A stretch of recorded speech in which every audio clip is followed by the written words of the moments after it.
La Hora Sobrenatural. Pastor Juan Cano.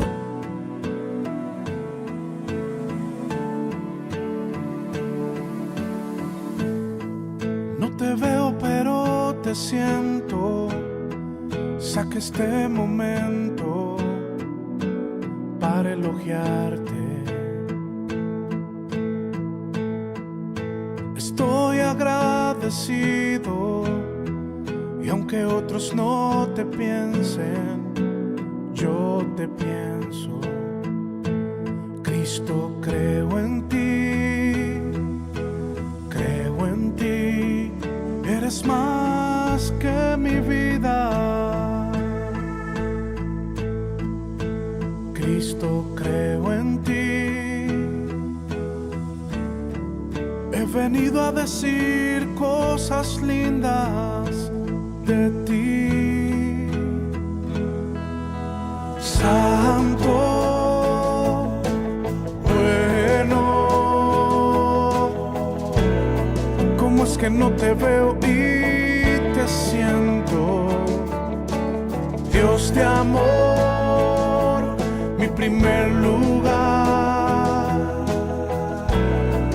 Aunque otros no te piensen, yo te pienso. Yo te pienso. Yo te pienso.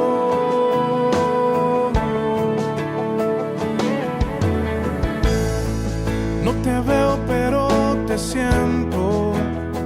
Saca este momento para elogiar.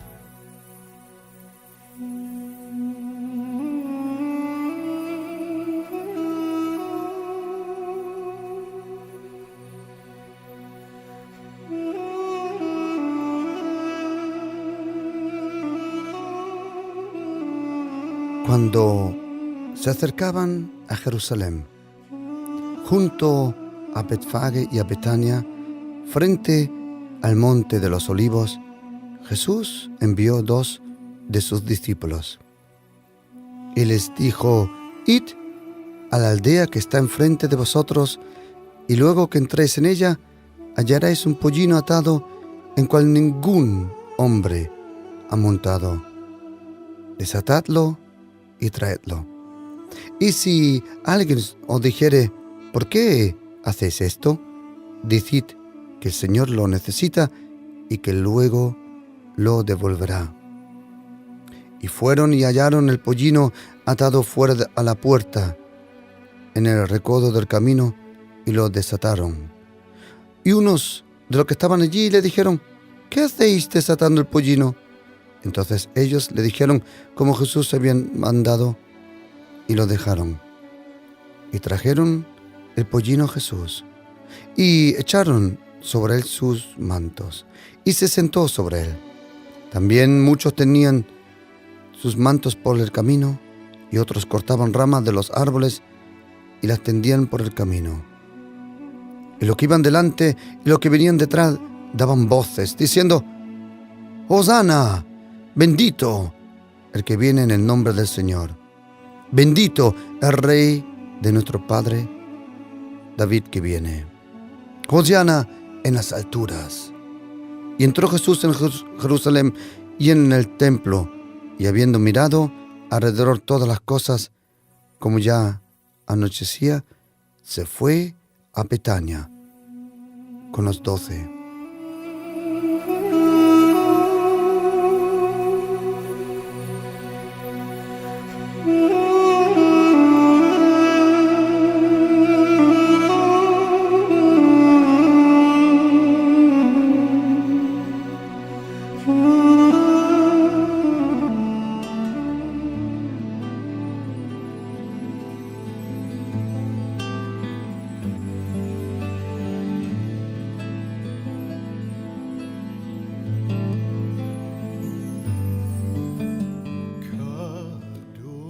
Humilde vino a este mundo. Humilde.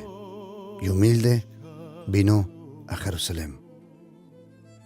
Dice la Biblia que él se montó en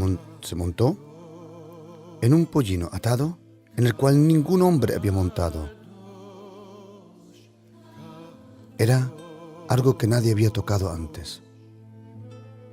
Lo mismo que en aquel momento, cuando Jesucristo fue engendrado en el cuerpo, en la vida de la Virgen María. Nadie la tocó. Sobrenatural. Dios, el Espíritu Santo, Dios presente sobre una persona que nadie tocó. Y ahora viene el Hijo de Dios, 33 años y medio después, para entrar en Jerusalén. Y de nuevo, Él toma algo que nadie jamás usó. Eso representa algo en nuestra vida que el Señor quiere ver en nuestra vida. Dios es celoso. El Padre es muy celoso. Jesucristo es muy celoso con su iglesia, con su cuerpo. Y el Espíritu Santo, dice la Biblia en Santiago 4, el Espíritu es celoso. Vemos que el Padre es celoso en los 10 mandamientos. No quiere que nadie, Él no quiere compartirte con nadie. Dios el Padre, si Él te abre el corazón, en el momento que te abre el corazón, en el momento que te invita a la comunión con su Hijo Jesucristo, como dice primera carta de los Corintios 1:9, Dios es fiel, que nos llamó, que nos invitó, que nos acercó a la comunión con su Hijo Jesucristo. Dios el Padre, cuando te invita a su comunión con su Hijo y con el Espíritu Santo, a la misma vez te deja comprender que Él es celoso. Celoso. Y eso es bueno. Dios no te va a compartir con nadie. Si Él es tu Dios, Él no te comparte con nadie. Si Jesucristo es tu Señor, es tu novio, como dice la Biblia, el apóstol Pablo, oh iglesia en Corinto, os he preparado como una novia, sin manchas, sin arrugas, para el gran novio cuando regrese de los cielos, cuando suene una trompeta y un trono blanco baje del cielo y alguien semejante al Cordero inmolado, pero también al Rey glorificado, se siente sobre ese trono. Entonces la iglesia será invitada a una boda, a su propia boda. Jesucristo vino a esta tierra a través de una mujer que nadie tocó, y vino a Jerusalén a través de un pollino que nadie montó.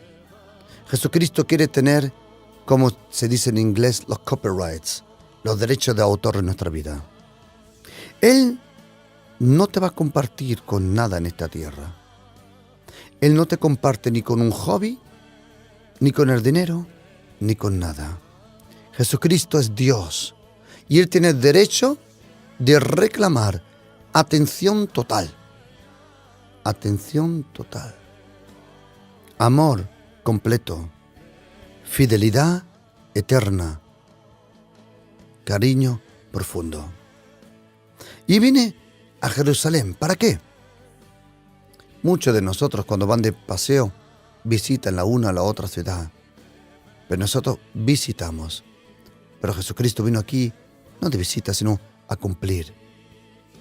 Jerusalén recibió, vamos a llamar, la plenitud de su llamado cuando de enfrente un hombre en un pollino jovencito vino. Como dijo el profeta Zacarías, oh Israel, Jerusalén, tu gran rey, humilde, humilde, vendrá a ti. Humilde. Humildad es el traje de camuflaje de los hijos de Dios.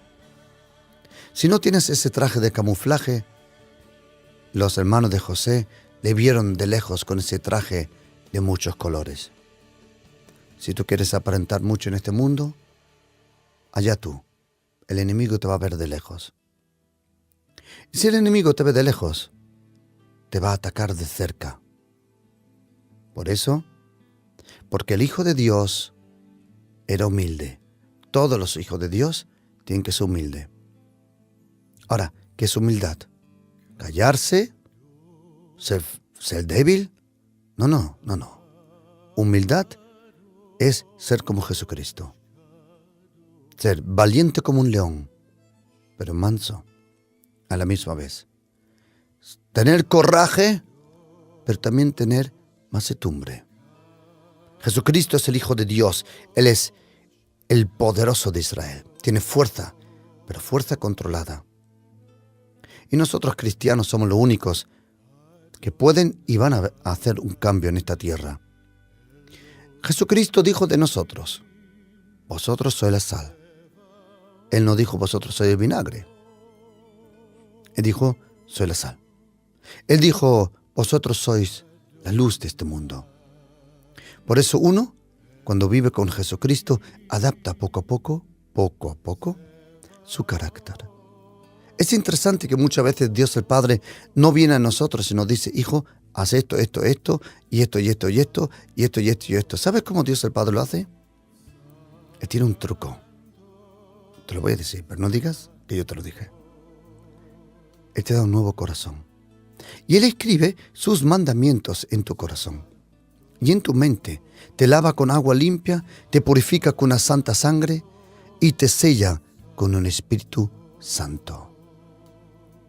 Y aquí viene el Hijo de Dios, enfrente de Jerusalén, viene. Y dice la Biblia que echaron su ropa al suelo. Querido, cuando viene Jesucristo, todos nosotros tenemos que postrarnos al suelo. ¿Por qué? Porque Jesucristo es el Hijo de Dios. Jesucristo es el Hijo de Dios. Jesucristo es el Maestro. Jesucristo es la luz. Jesucristo es Dios. Jesucristo es el Salvador. Jesucristo es aquel que vino a destruir las obras del diablo. ¿Quién sabe? Probablemente el diablo de lejos lo estaba observando sentado en una roca y mirando y pensando: ¿cómo? Yo pensaba que venía a ir con un ejército. ¿Así? Satanás, te voy a decir una cosa. Jesucristo no necesita un ejército para destruirte. Él solo destruye todo tu ejército, porque Él es el Mesías, Dios eterno. Él no necesita a nadie para aplastarte la cabeza. El diablo de lejos lo observó pensando: ¿y esta qué viene? ¿Sabe qué vino? Para esto fue manifestado el Hijo de Dios, para destruir las obras del diablo. Es interesante que cuando Jesucristo viene a Jerusalén, todos esperaban que Jesucristo iba a meterse contra los romanos. No. Él vino a destruir un imperio mucho más grande que el de los romanos, mucho más oscuro, mucho más peligroso. Porque los romanos, ellos querían impuestos. El reino de Satanás quiere almas. Y para eso vino Jesucristo, a vaciar el infierno y a llenar el cielo. Jesucristo es el único que se pudo enfrentar al hombre fuerte, a Beelzebub, a Satanás, a todos los poderes diabólicos, porque Él es Jesucristo, el Hijo de Dios, Mesías, Rabuni, Maestro, y también el príncipe del ejército de Dios. Josué un día anda por ahí y de repente se encuentra con uno con la espada en la mano y dice: tú, dime, ¿estás conmigo o contra mí? Y aquel ser le mira y dice: tronco, el que pone las preguntas aquí soy yo. Primero, quítate los zapatos cuando hablas conmigo. ¡Wow! El Hijo presente, con la espada en la mano. El Padre dio los 10 mandamientos con el dedo. El Hijo vino con la espada en la mano. Como dice: yo no he venido para traer en primera línea paz al reino de Satanás. No. ¿Paz a los hombres? Sí. ¿Paz a esta tierra? Sí. Pero guerra al reino de Satanás. Dice: he venido a traer la espada. He venido a traer la espada. Dice la Biblia que antiguamente, cuando el primer rey de Israel, llamado Saúl, y su hijo Jonatán gobernaban, dice que no había espada, no había hierro en Israel. Y tenían que ir afuera a comprar o afilar los hierros. ¿Por qué? Porque el enemigo, los filisteos, temían que si el pueblo de Israel tenía espadas de hierro, podían hacer guerra. Lo mismo el diablo. Le quitó al ser humano todas las armas. Pero de repente vino uno que no solo trajo un arma. No. Él era el arma. Porque la palabra de Dios es viva y eficaz y más cortante que toda espada de doble filo. Y dice Apocalipsis, y de su boca salió una espada aguda de doble filo. Doble filo. En griego se llama distomos. Y significa de dos bocas. De dos lenguas, dos bocas. Dos bocas. Cuando la palabra de Dios recibió el primer filo, la primera boca, es cuando Dios la pronunció y la habló. Pero para que la espada funcione, necesita otro filo. Y el segundo filo de la espada lo recibe la palabra cuando el ser humano pronuncia la palabra. La Biblia se tiene que leer en voz alta. Imagínate que vas al cine y a los 5 minutos de la película quitan el tono y solo ves la imagen. ¿A que no te mola? No. Lo mismo, si tú quieres recibir el poder de la Biblia, tienes que leerla en voz audible. Tú tienes que leerla en voz alta. Tu carne, tu espíritu, tu mente, tus oídos, tu vida y todo tu ser tiene que oír la palabra. Bienaventurados los que leen, los que oyen y los que hacen esta palabra. Y dice la Biblia, Jesucristo entró, luego se quedó allí la noche en Betania con los 12. Al día siguiente, Marcos 11, versículo 12. Al día siguiente, cuando salieron de Betania, tuvo hambre. Y viendo de lejos una higuera que tenía hojas, fue a ver si tal vez hallaba en ella algo. Pero cuando llegó a ella, nada halló sino hojas. Pues no era tiempo de higos. Entonces Jesús contestó, dice en griego. En español dijo, pero en griego dice, contestó a la higuera. Señor Jesús, tengo una pregunta. ¿Por qué tú le contestas a un árbol? Y el Señor me hubiera dicho, hijo, porque un mensaje se puede transmitir audible, pero mensajes también se pueden transmitir con gestos, con ojos. Inaudible. Y el árbol inaudible dijo, me resisto a traer fruto para ti. Y Jesucristo se acercó y dijo, ¿cómo? Pues nunca más, jamás coma nadie fruto de ti. Ten cuidado si no traes fruto para Jesucristo. Te conviertes infructuoso completamente. Mateo 13, Marcos 4, Lucas 8 nos cuenta la parábola de la semilla en los 4 diferentes campos. Y cuando llega a las espinas, dice, se hace infructuosa. Y lo oyeron sus discípulos. Y dice la Biblia, y vinieron a Jerusalén. Y todavía Jesucristo tenía hambre. Pero esa hambre se le fue. Y dice, y vinieron a Jerusalén. Y entrando Jesús en el templo, interesante.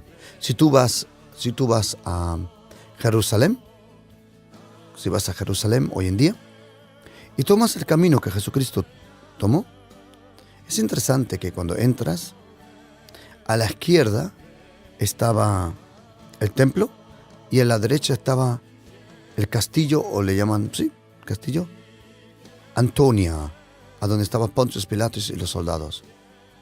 Todos los discípulos esperaban que en el momento que Jesucristo entra por el muro de Jerusalén, por la puerta de Jerusalén, que Él toma el camino a la derecha para destruir los romanos. No, Él tomó el camino a la izquierda para purificar el templo. Es interesante que Jesucristo, como dice primera carta de Pedro, capítulo 4, y también Apocalipsis, a partir de capítulo 2, que Dios el Padre, Jesucristo, primero trata con su pueblo. Primero trata con su pueblo. Interesante. El juicio de Dios viene primero a la casa de Dios. Y dice, y entró Jesús en el templo, comenzando a echar fuera a lo que vendían y compraban en el templo. Hasta hoy no me encaja, hasta hoy no me entra en la cabeza como algunos no han leído este versículo. Está prohibido usar la iglesia de Jesucristo para negocios. Hay personas que vienen a ofrecer negocios piramidales o como le llaman, que hacen negocios. Y solo vienen a la iglesia para hacer negocios. Incluso, dice la Biblia en Hechos capítulo 19, habían exorcistas ambulantes. Algunas veces parece que también existen ministerios ambulantes, que solo vienen a ordeñar la iglesia. Me he dado cuenta que existen dos ministerios en cuanto a la iglesia y al cuerpo de Cristo. Existen ministerios que necesita la iglesia para crecer. Y hay ministerios que necesita a la iglesia solo para sobrevivir. Y vienen solo para sacarle el dinero, de una u otra forma. A esa gente la iglesia no lo necesita, de nada. La iglesia tiene bastantes dones, bastante unción, bastante poder para crecer, vencer, para abrir la brecha, traer un rompimiento en el mundo espiritual. Interesante cuánta gente intenta hacer negocios en la iglesia. ¿Cuántas veces me han dicho, pastor, mire, nosotros le ofrecemos el 20-30% de estas pastillas, o de este jabón, o de arroz, o de esto o lo otro, si usted nos permite entrar a la iglesia o por la radio a anunciarlo? Y yo digo, ¿para qué? Y me dicen, sí, con este dinero la iglesia puede sobrevivir y la radio puede sobrevivir. ¿Y cuántas veces le he dicho, oye, estás equivocado? La iglesia no te necesita a ti para nada. La iglesia no necesita gente que haga negocios. Es bueno si tienes un negocio. Si eres miembro en una iglesia y tienes un negocio, peluquería, una empresa, whatever, eso es bueno y el Señor te va a bendecir. Pero si tú pretendes venir a la iglesia para hacer negocios, quiero decirte que Dios es celoso.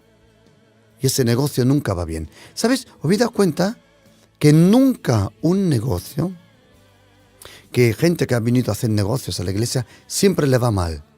¿Sabes por qué? Porque Jesucristo mismo pronuncia una maldición sobre ese negocio. Nadie se le acerca a su iglesia para sacarle el dinero, para hacer, dice la Biblia, y comenzó a echar fuera lo que vendían y compraban. No. La iglesia no es el lugar para hacer negocios. No. La iglesia es como dice Jesucristo, mi casa será llamada casa de oración, de comunión, de bendición, de protección. Y Jesús, entrando en el templo, echó fuera a los que vendían y compraban en el templo y volcó las mesas de los gambistas. Me gusta esa palabra, gambistas, porque eran gamberros. Ten cuidado, protege lo que el Señor te dio para gente que piensa que el reino de Dios es solo para que ellos vivan en lujo y le vaya bien. Quiero decirte que vivir en lujo no es la meta de ningún cristiano. Si tú amas a Jesucristo de todo corazón, lo importante no es que tú vivas en lujo, lo importante es que Jesucristo sea glorificado. Y dale a Dios gracias por lo que tienes. Dale a Dios gracias al Padre por el agua limpia con cual hoy pudiste hacerte un café, un té. Dale a Dios gracias por la cama, la almohada, la manta. Dale a Dios gracias por eso. Porque muchos lindas personas en este mundo hoy no han tenido la posibilidad de ser bendecidos con agua limpia, unos zapatos, ropa. ¿Sabes, querido? Ten cuidado. El lujo y los privilegios se pueden convertir en demonios. ¿De acuerdo, querido? Nunca permitas el business, el negocio. Nunca. Jesucristo dijo, apacienta mis ovejas. Él no dijo, ordeña mis ovejas. Y dice, y volcó las mesas de los gambistas y las sillas de los que vendían palomas. ¿Qué eran las sillas de los que vendían palomas? ¿Qué eran las sillas? La palabra silla, cacetra en griego, es interesante. De ahí viene la palabra catedral, cacetra, o cacizo. Pero la palabra silla, cacetra, significa silla, el lugar de autoridad, el punto de autoridad. ¿Y sabes qué era la silla de los que vendían las palomas? ¿Qué sabes qué eran? Eran las jaulas. Ponían una manta encima de la jaula y se sentaban encima de la jaula para protegerla. ¿Sabes lo que es interesante? Que estos gamberros, vamos a llamarle así, estaban sentados encima de la paloma. Pero Jesucristo dijo en Lucas 4, oye esta palabra, el Espíritu del Señor está, sobre mí, no debajo de mí. El Espíritu del Señor está sobre mí, no debajo de mí. Personas que entre comillas intentan sentarse sobre el Espíritu es para controlarlo. Y no he oído cosa más rara de intentar de controlar el Espíritu Santo. ¿Sabes, querido? Todos nosotros estamos en peligro de intentar controlar el Espíritu Santo. Nos llamamos pentecostales, pero la mayoría de nosotros ya ni hablan nuevas lenguas. Y lo que hablan nuevas lenguas, ni lo hablan ni un minuto ni medio minuto al día. En serio, pregunta. Yo muchas veces le he preguntado. Nos llamamos carismáticos, pero no fluyen los dones. Nos llamamos evangélicos. Pero ¿dónde está el poder de Dios? Querido, si Jesucristo es el Hijo de Dios, si Él es el Mesías, entonces solo tenemos derecho de predicar el Evangelio de Jesucristo. No el Evangelio de esta denominación, o esta doctrina, o esto o lo otro. Nosotros predicamos a Cristo, a Él como crucificado, dice el apóstol Pablo, Jesucristo, Mesías, Yeshua. Yeshua, el Señor es salvación, el Señor el que sana, el Señor el que libera. Tiene que haber poder en la casa de Dios. Tiene que estar empapada de la presencia de Dios. La gente tiene que venir a la iglesia no solo los domingos, sino a la iglesia en común como cuerpo, y tiene que irse a casa lleno con Dios, o como dice en griego, theopnoistos. Theopnoistos. De ahí viene pneuma, o en español neumáticos. Y tú sabes que un neumático sin aire no funciona. Y lo mismo el cristiano. Si está pinchado no funciona. Un coche, para funcionar, las ruedas tienen que estar llenas de pneuma, aire, viento, aliento y espíritu. Pneuma. El cristiano solo funciona lleno del Espíritu Santo. Cuando el cristiano no está lleno del Espíritu Santo, es un obstáculo total. Es un obstáculo a aquellos que quieren vivir en el Espíritu. Y no hay persona más carnal que aquel que tenía que estar lleno del Espíritu. Otra vez, no hay cosa más difícil y más carnal que aquel que tiene que estar lleno del Espíritu Santo. Y dice la Biblia, Jesucristo volcó las mesas de los gambistas y de los que vendían las palomas. Jesucristo dice, ¿sabes qué? Te voy a comentar una cosa, querido. No te permito intentar de controlar al Espíritu Santo, ni en los cultos, ni en las casas, ni en la religión, ni en el seminario bíblico, ni en el dogma, ni en la enseñanza, nada. Dios, el Espíritu Santo, tiene que moverse como quiere, cuando quiere y a través de quien quiere. Dice la Biblia, el apóstol Pablo, el Señor es el Espíritu, y a donde está el Espíritu del Señor hay libertad. ¿Sabes cuándo te das cuenta que una iglesia es sana? Cuando hay muchos nuevos salvados, hay gozo, presencia y muchos jóvenes. En un lugar donde hay muchos jóvenes, es un indicativo, es un buen indicativo que algo del Espíritu es presente. Porque hoy en día, y antiguamente también, pero hoy en día los jóvenes te lo dicen en la cara. Si estás aburrido, te dicen, tronco, qué aburrido. Pero si están entusiasmados, ellos darían su vida por el Señor.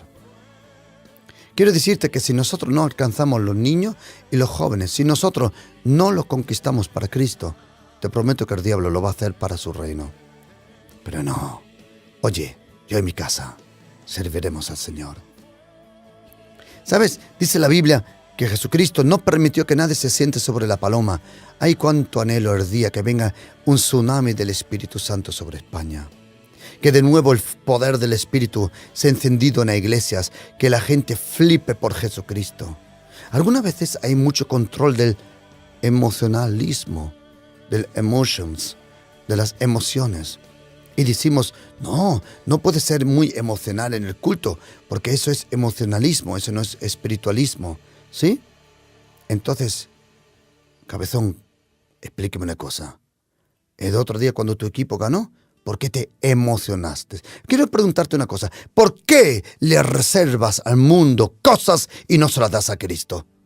Yo quiero mis emociones, o como dijo Reinhard Bonke un día, cuando estuvimos juntos, nos dijo, ¿sabes, querido? Tiene una voz un poco ya desgastada. Dijo, ¿sabes, querido? Yo quiero que Jesucristo toque mis emociones y no el diablo. Y yo dije, yo también. Le contesté en la misma voz. Yo también. ¿Sabes, querido? O Jesucristo toca tus emociones o lo hará el pecado. O Jesucristo toca tus emociones o lo hará la tentación. O Jesucristo toca... Oye, querido, quiero preguntarte. ¿En tu matrimonio no hay emociones? Sí.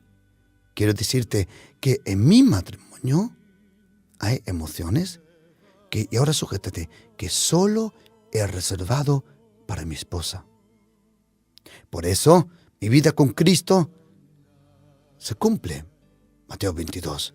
Amarás al Señor con todo tu corazón, con toda tu alma, que implica las emociones y todo, con toda tu mente, y dice Lucas, y con toda la fuerza que tengas.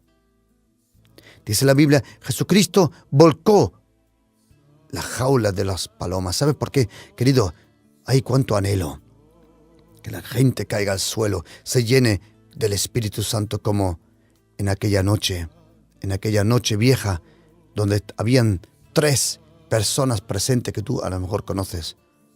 Uno se llamaba George Whitefield.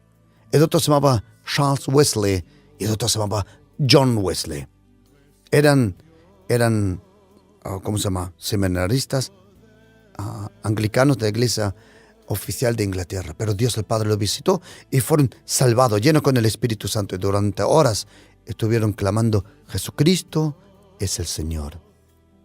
¿Sabes? Cuando Dios el Padre te llena con el poder del Espíritu Santo, lo único que fluye de tu boca no es crítica, ni amargura, ni esto, ni nada, ni tampoco envidia. Lo único que fluye de tu vida es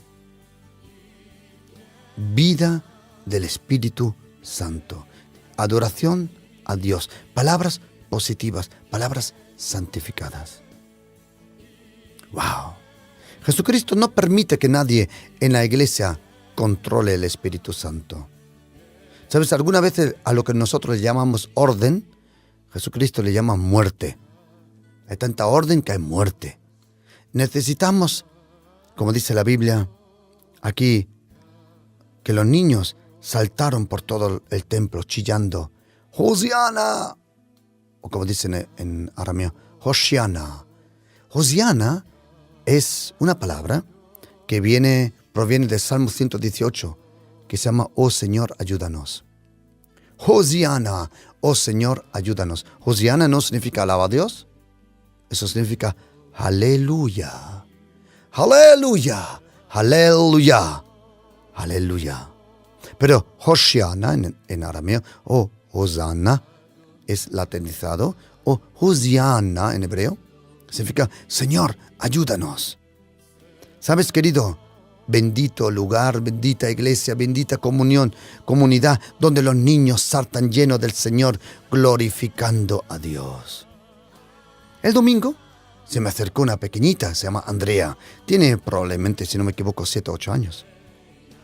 Y se me acercó y me dijo, pastor, yo voy a cantar hoy aquí. Ella no me preguntó si iba a cantar. Ella no preguntó, no. Ella dijo, yo voy a cantar hoy aquí. Y yo pensé, ¿y ahora qué hago? ¿Cómo le digo a la pequeña que no? Pero en mi corazón me vino este versículo que dice, de la boca de los niños te has preparado un poder y alabanza. Y cuando vino la pequeñita para adelante, cogió el micrófono y cantó. ¿Sabe lo que cantó? La pequeñita, ¿sabe lo que cantó? Con mi Dios saltaré yo los muros. Con mi Dios derribaré yo ejércitos. De verdad, se me pusieron los pelos de punta. ¿Sabe lo lindo que es que Dios el Padre, para destruir a Satanás, su poder no necesita un hombre mayor, sino el corazón de un niño? Porque Dios en el niño es más fuerte que el diablo en el mundo. Porque por eso dice la Biblia, aquel que está en nosotros es más grande que aquel que está en el mundo. Y dice la Biblia en versículo 16, y ahora hay una cosa interesante. Marcos 11:16 dice, y no consentía que nadie atravesase el templo llevando utensilio alguno. ¿Por qué atravesaban algunos llevando utensilio? ¿Saben por qué? Porque usaban el templo como cortacaminos para llegar más rápido al mercado. Hay gente que usa la iglesia como cortacaminos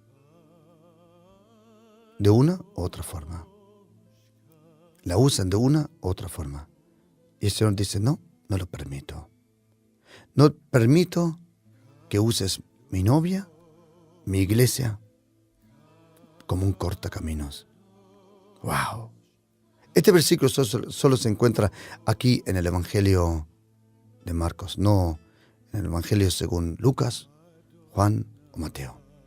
Y dice la Biblia, y él les enseñaba diciendo, pero no está escrito, como diciendo, pero nunca lo había leído, mi casa será llamada casa de oración para todas las naciones.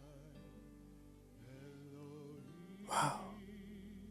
Un día en mi corazón yo pregunté, Señor, ¿por qué cada vez que tú ibas a Jerusalén no dormías en el templo como el Hijo de Dios y te ibas al Monte de los Olivos, fuera?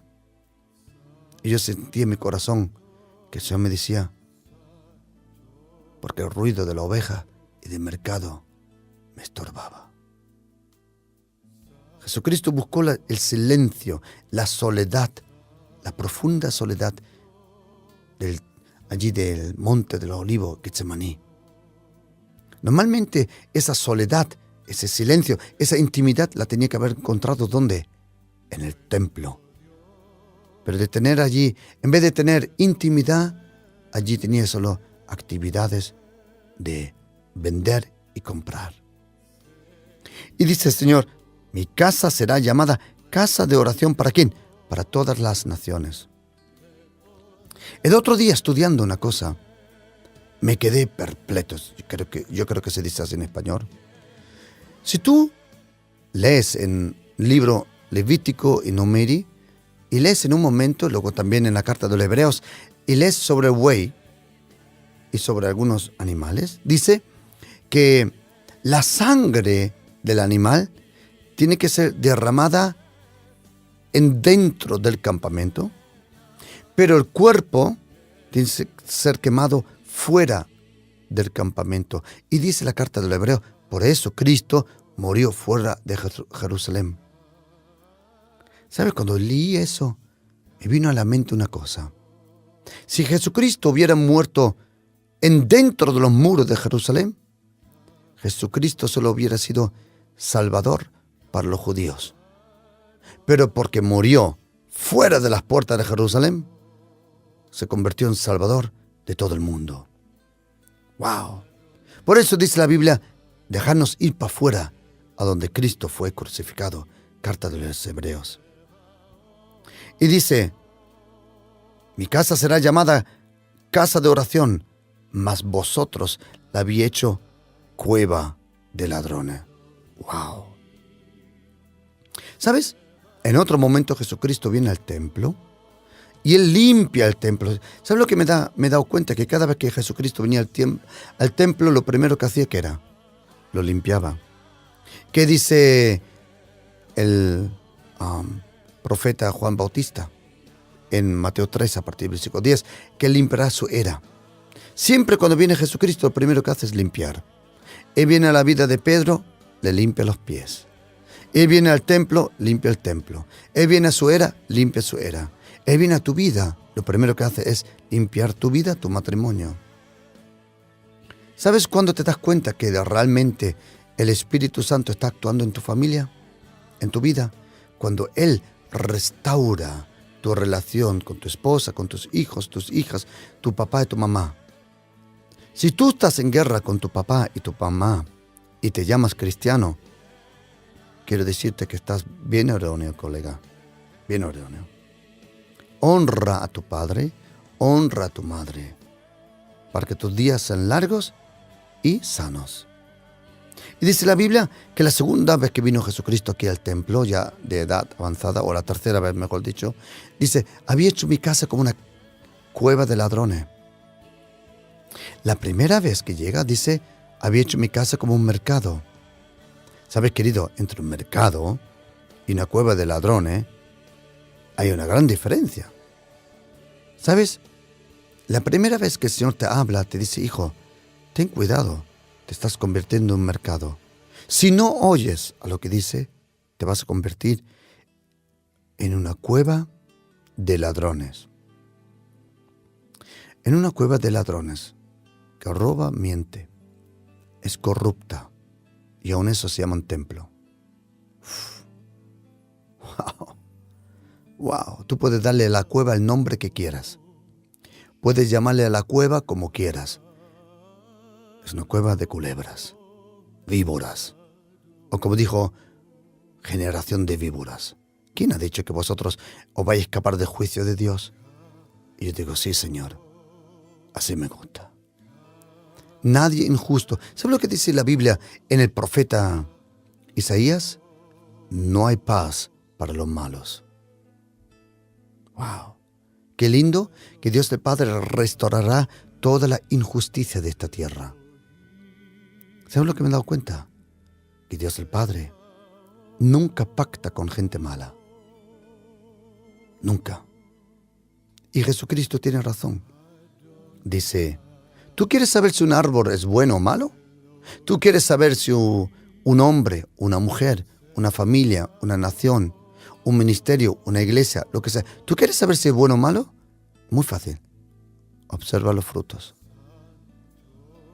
Porque un árbol podrido, amargo, nunca trae dulce fruto. Interesante. Muy interesante. Dice, y les enseñaba, mi casa será llamada casa de oración. Y dice el versículo 18, y ahora sujétate. Y lo oyeron los escribas, los principales de los sacerdotes, y le buscaban cómo matarle. Vino uno, limpia el templo, y ellos quieren matarlo. Interesante. Porque le tenían miedo. ¿Por qué le tenían miedo? Y ahora oye, por cuanto todo el pueblo estaba admirado de su doctrina. ¿Sabes qué? La envidia es el único pecado que se encuentra en todos los libros de la Biblia. Porque, oye, el diablo fue envidioso del Padre en el cielo. El diablo fue envidioso de Adán y Eva. El diablo provocó que Abel mató a Caín. ¿Os acordáis? ¿Os acordáis? Bien. El diablo era, ¿cómo se llama? Celoso. que Dios el Padre le había dado autoridad al ser humano. Siempre había celos. Lot era celoso de Abraham, de una u otra forma. Dice la Biblia que José fue entregado por envidia de sus hermanos a Egipto. Envidia.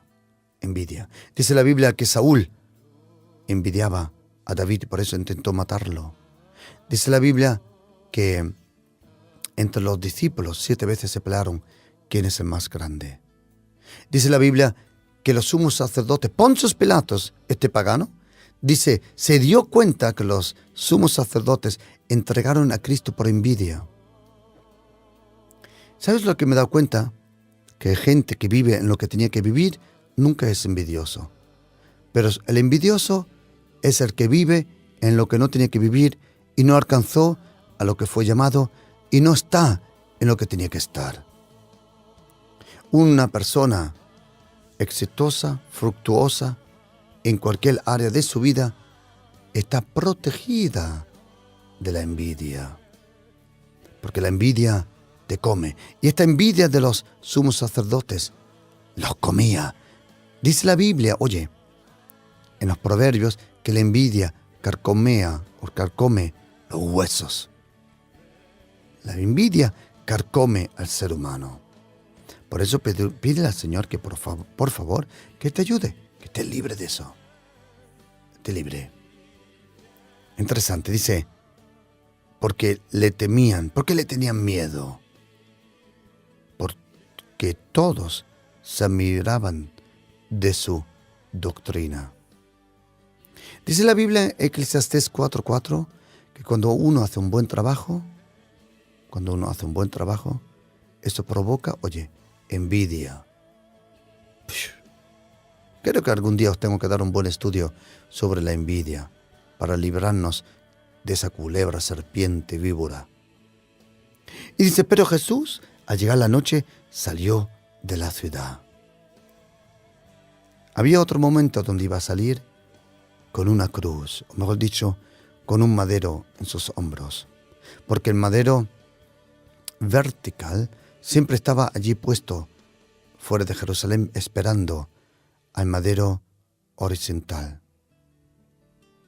El vertical esperaba al horizontal. ¿Sabes? En las matemáticas, todo lo hemos aprendido por lo menos un poquito. No estoy hablando algo de álgebra o esas cosas, o la física cuántica, pero, como se dice en inglés, plus, minus, o en alemán se llama plus, minus. Yo creo que en español es cuando tú le quitas la rayita, es a restar, creo que se llama. Y cuando tú haces la cruz, se llama sumar. A restar y sumar. ¿Sabes? Te voy a decir una cosa. El diablo viene y hace una raya en tu vida. Te arresta las cosas. Pero espera que venga la segunda raya.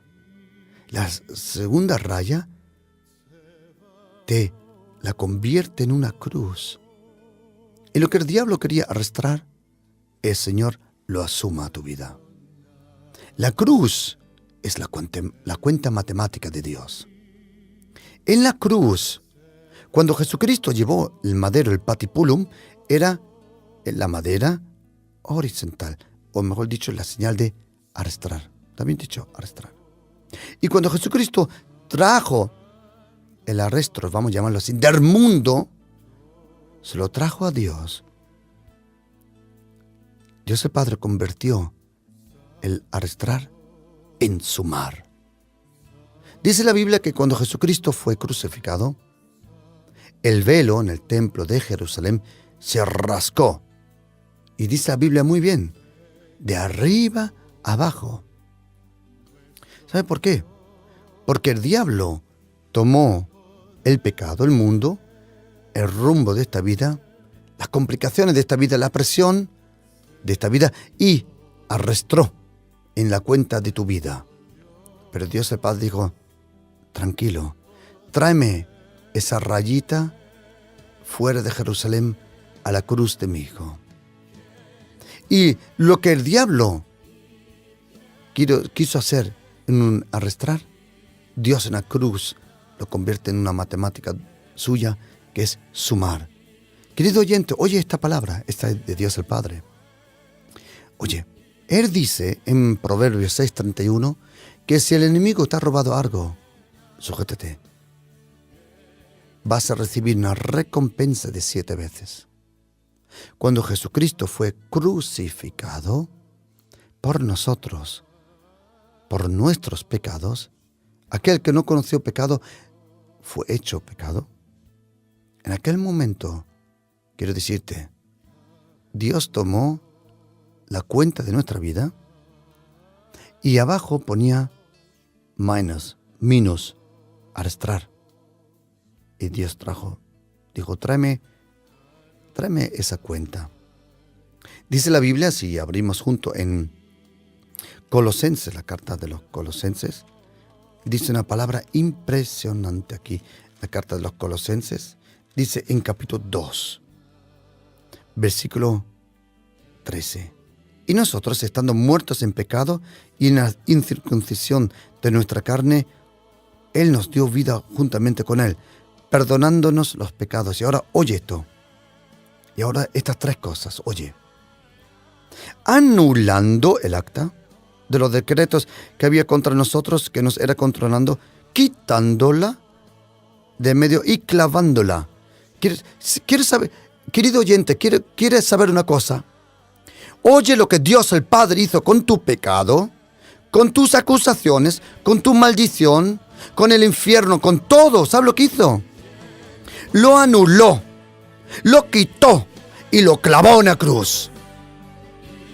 Oye, lo anuló de tu cuenta, lo quitó para que el diablo no lo falsifique otra vez y lo clavó a la cruz para que el diablo ni se acerque a la cruz, porque en la cruz Dios trajo victoria, como dice la Biblia. Oye, despojando a los principales y a los potestades, los exhibió públicamente, triunfando sobre ellos en la cruz. Queridos, en la cruz Dios trajo salvación, vida eterna, perdón, sanidad, salud, liberación sobre toda la tierra. En la cruz Satanás perdió todo su poder.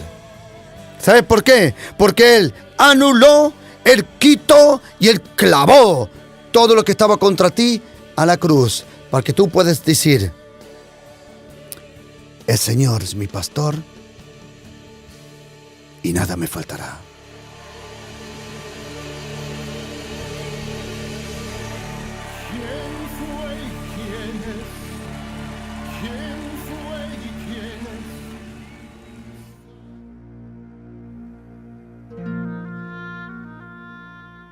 Y queridos, os quiero invitar que oremos juntos y que tú abras tu corazón y que tengas un encuentro con Dios personalmente, porque sabes, tienes desde muchos años una cita con Dios. Y di conmigo: Señor Jesús, te doy las gracias que tú anulaste, que tú quitaste y que tú clavaste mi pecado a la cruz. Te doy la gracia, Jesucristo, que tú me perdonas. Señor, gracias. Contigo, Señor, puedo olvidar lo que fue y puedo observar lo que será.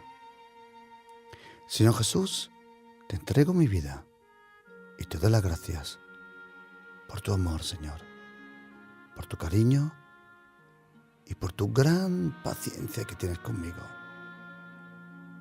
Y a partir de ahora puedo decir: el Señor Jesús es mi pastor y nada en esta tierra me faltará.